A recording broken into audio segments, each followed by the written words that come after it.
Hello अस्सलाम वालेकुम guys. March 2026 paper 4 2 question number 4 part A B C was regarding oscillations. This is a recent possible exam since this video is recording in 2026 and September. ये सबसे 2025 and September ये सबसे recent exam है. इसके बाद मई जून 2025 का पेपर आया जो रिलीज अभी तक मेरे पास नहीं है, बट चलें.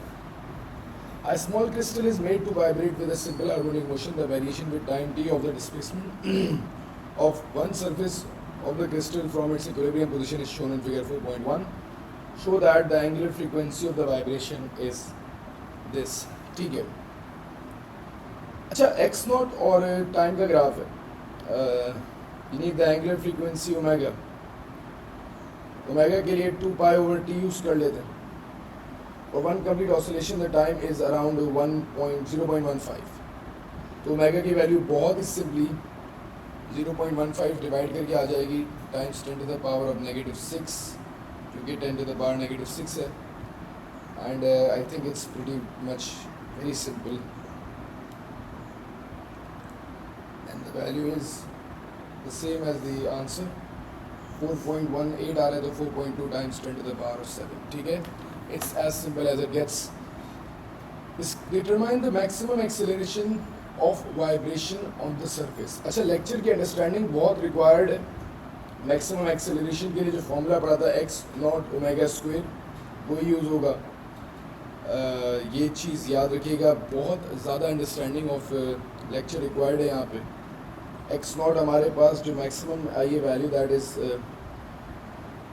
5, 10, 15, 20, 25, 30, 35, 40 exponent -6. 40 exponent -6 and then omega we just calculated 4.2 exponent 7 and then square that.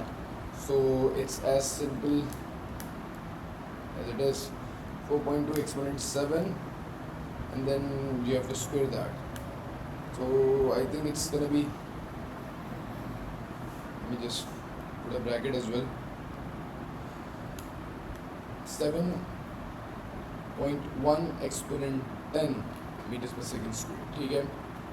अच्छा, the crystal may be modeled as a single mass of this kilograms that vibrates as shown in the figure 4.1. That's in simple harmonic motion.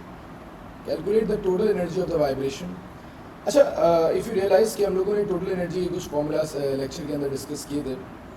I'll be using the same formula, half m omega square x naught square. तो formula जो है याद होने चाहिए.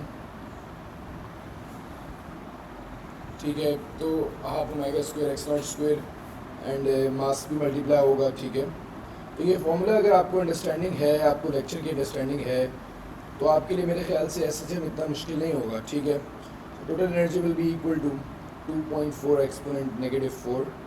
Omega we have in the question that is 4.2 exponent 7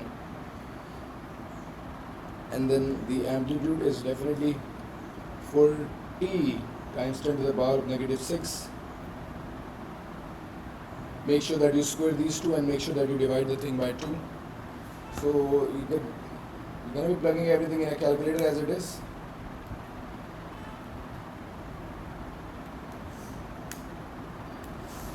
बहुत ही ज़्यादा यार देखो, A2 है मुश्किल, बट अंडरस्टैंडिंग अगर आपकी डेवलप हो गई तो मेरे ख्याल से इट्स नॉट दैट डिफिकल्ट. ठीक है, That's what I personally believe. 340 joules हमारी जो है एनर्जी आ रही है. On that note, that's pretty much it for March 25, paper 4 2 question 4 part A, B and C.